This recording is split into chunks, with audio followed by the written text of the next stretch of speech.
Okay guys, so we're talking about pulmonology. The lecture today is about the positive pressure ventilation or mechanical ventilation.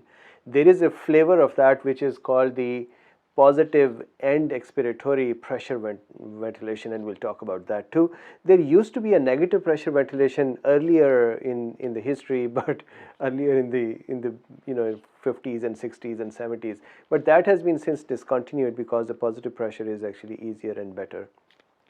Most of the positive pressure ventilation techniques were actually developed during the world wars when the fighter pilots needed the ventilation to be better.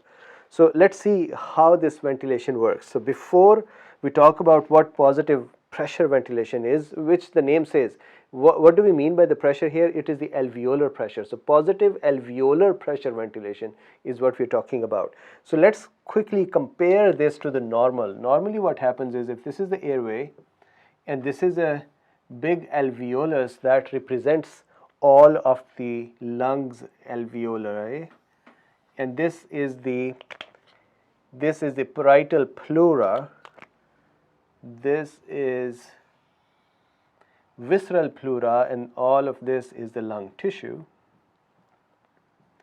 So this is visceral pleura, this is parietal, let's do it with the black, parietal pleura. Then I hope you know that during the restful breathing, during the normal breathing, what happens is that the chest cavity expands. When the chest cavity expands, that pulls the parietal pleura outwards, right? So this is when the chest is active. Normally what happens is, during the restful breathing, diaphragm descends and expands the chest cavity vertically, pulling the parietal pleura downwards. When the parietal pleura is pulled down, we just did that in our last lecture, that the pressure in it, which is normally -5 centimeter of water, this pressure goes from -5 to -7.5 or -8 centimeter of water. So this negativity that increases because of the outward pull, that pulls the lungs out as well. Now the lungs recoil was trying to balance this out, and if I exhale and stop, at this time my recoil force and the pleural pressure force were equal. One was -5 centimeter and the other one was +5, and they were cancelling each other out. That is why I was steady. But as we pull the lungs, this -5 force here becomes lesser and this force has become greater. So that causes the whole lung to be pulled outwards. That causes the alveoli to be expanded as well. Now alveoli, we talked, have 0 centimeter of water alveolar pressure. What does that mean? The pressure here is 0 centimeter of water. And this alveolus is connected with the atmosphere. Glottis is open, epiglottis is open, alveolus is connected with the atmosphere. The air can actually move in and out. So that is the situation, and this is 0. Now when we pull the lungs downwards, that causes this pressure to go from 0 to -1 centimeter of water. So here the pressure in the alveolus, in the last I made this pressure in black, so I'll do that. It becomes -1 centimeter of water, and I made the pleural pressure in blue, so I'll do that. So this is how the lungs expand, alveoli open up and the air goes in. Here is the key to understand the ventilation topic. Air moves in. Air moves in when the alveolar pressure is negative. This is the key to remember. Normally air moves in when the alveoli expand. Due to their expansion, the pressure inside them becomes negative. That sucks the air in. How much air? About 500 milliliter tidal volume. Then the air moves out. How? When the diaphragm relaxes and it ascends up, it pushes the lungs upwards. That causes the pressure in the parietal pleura and then the pleural space to start reducing. Let's say it goes back towards -5,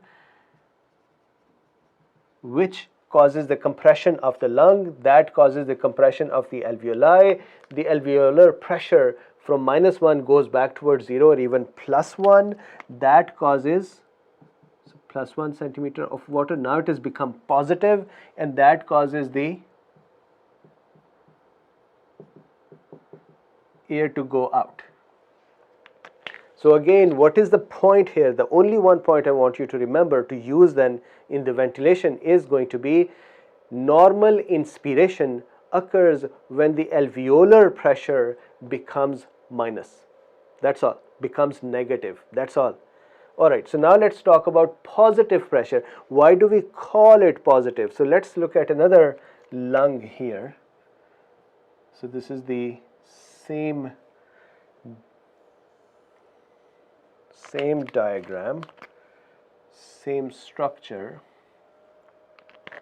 but in this patient what has happened is somehow the diaphragm is not working.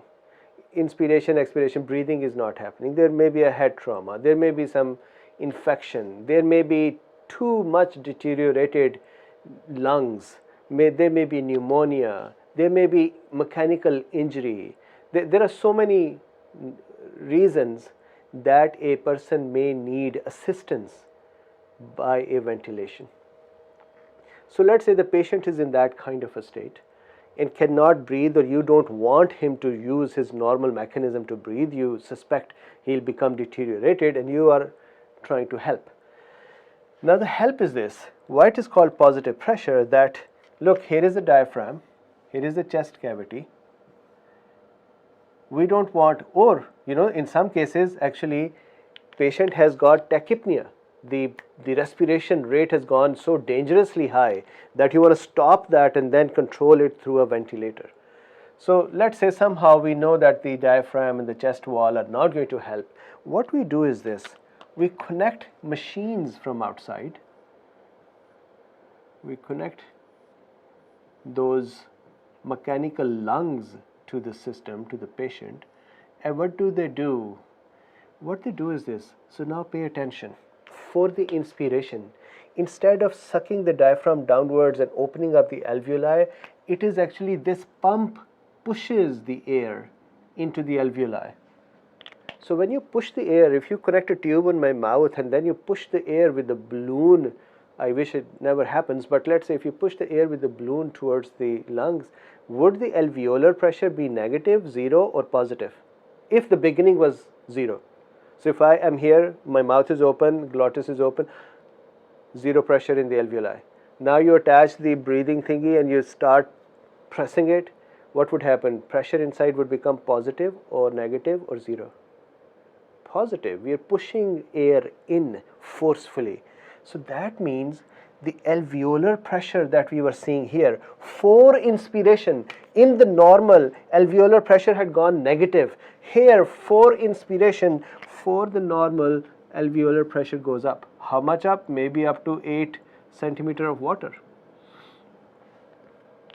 This is why it is called positive pressure ventilation. That inspiration is happening when the alveolar pressure is positive. And why is it positive? Because you're pumping air from outside.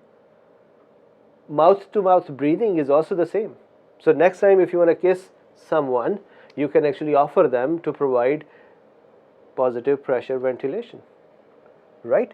So now here 8 centimeter of water pressure, when that increases, air of course moves in. Now that air that moves in would take part in the gaseous exchange. Then when will the air move out? How do you do the expiration? Look, when the air moves in, this diaphragm is going to passively descend. The chest is going to passively expand because you're pushing the air in. If you just disconnect this valve now, the trachea from the machine and just open it up to the atmosphere, this whole system would automatically shrink and move the air out. Right? There is elastic recoil. So if you push the air in and then leave it, then remove the tubes, then the recoil of the whole system will move the air out. So moving out is normally passive. Moving air in, pumping air in is a positive effect. So now what happens is when you want the expiration, you disconnect the machine in a way, and that brings it back to 0 centimeter of water and expiration has occurred. So this is called positive pressure ventilation. There is another flavor of this, but before I go to the positive end, one more thing, the tidal volume, you have to be really careful that you do not miscalculate the person's tidal volume. Let's say he can accommodate 500 milliliter of air and you start pumping 700 or 1000 milliliter of air with every inspiration, you're going to very soon cause pneumothorax or other issues with that patient. So don't do that. Cardiac failure can occur because you've pumped too much air in their system. The venous return would reduce to the coming back to the heart. So don't be careful calculating the tidal volume before you start the positive pressure ventilation. Okay, so now let's look at one more flavor that is called positive end expiratory pressure ventilation. What does that mean? Let me make the same diagram here again. So this is the patient, his alveolus, lungs. So this was the parietal pleura, this is visceral pleura, this is lung tissue, and we start with the alveolar pressure of 0 centimeter of water. Cool? So same thing again, diaphragm is here, chest is here, machine is attached. Now the whole process is the same, that the machine provides positive pressure during the inspiration. A tidal volume is pressed in. So if I make that diagram over here, the alveolar pressure once again goes up to plus 8 centimeter of water. However, instead of, so let's say it goes up to, instead of plus 8, let's bring it up to plus 16 centimeter of water. Now instead of bringing it all the way down to 0 as we did here, even if it was 8 or 16 or 20, whatever it was, we brought it down to 0. Here we disconnect the machine, we allow the trachea to start expelling the air because of the recoil of the body. However, when the pressure reaches some positive level, let's say 8, we stop there. We don't let more air expel and we start the inspiration again. So now the alveoli always have at least plus 8 centimeter of water. And I'm using plus 8 as an example. This could be plus 5, plus 7. This is the decision that would be done by the pulmonologist and the patient and the condition and the other doctors over there. Got it? What is now happening that the pressure is going up, it is positive pressure, but the baseline is never reaching back 0. So alveoli are cycling at a higher pressure level. What is the benefit of doing that? The benefit of doing that, okay, so in this case now, alveoli are cycling at a higher pressure. What is the benefit of that and what is the disadvantage of that? The benefit of that is that alveolar radius is larger than normal. And you know that a higher radius alveoli, a greater radius alveoli are stable. Smaller radius alveoli are unstable. So one benefit of positive pressure, positive end expiratory pressure ventilation is that alveoli are larger diameter or radius and that makes them stable. So if a person has a lung injury, then keeping the lung stable, this is one of that way. Second is that because you have opened up lots of alveoli, the oxygen distribution between them, among them, becomes easier as well. So it is more reliable and consistent to keep the alveoli open and then push the gases in there. So that is the benefit. What is the disadvantage? Look, the disadvantage is the same as you have studied in physiology of the cardiovascular system, that when we inspire, what happens? Look, inspiring means you create negative pressure in the chest and allow the venous return to come back towards the right heart. Now imagine if instead of creating negative pressure, you are creating positive pressure. What will happen to the venous return? If you increase the pressure inside the chest, the venous return, the blood that was coming back to the heart, venous return of the heart will get impacted. So let's say this was the heart here. The venous return to the heart will become impacted. When the venous return is impacted, maybe once or twice it is fine, but if it is consistently impacted and the patient has some cardiac output problems as well, all of that would become exaggerated. And over the time, this can actually become a problem not with the ventilation, but the problem with the cardiac output, especially if the blood supply to the brain becomes compromised. So one has to be really careful. Normally, positive end expiratory pressure, tidal volume calculation depends upon the carbon dioxide present in the expired gas, and based on how much carbon dioxide you want to be expired, that is how you create the tidal volume. But if the patient has some oxygen related problems as well, then oxygen is also mixed in the gases. So this is what we have in the positive end expiratory pressure. This is just positive pressure ventilation, and this is normal ventilation. Hope it makes sense. Thank you very much.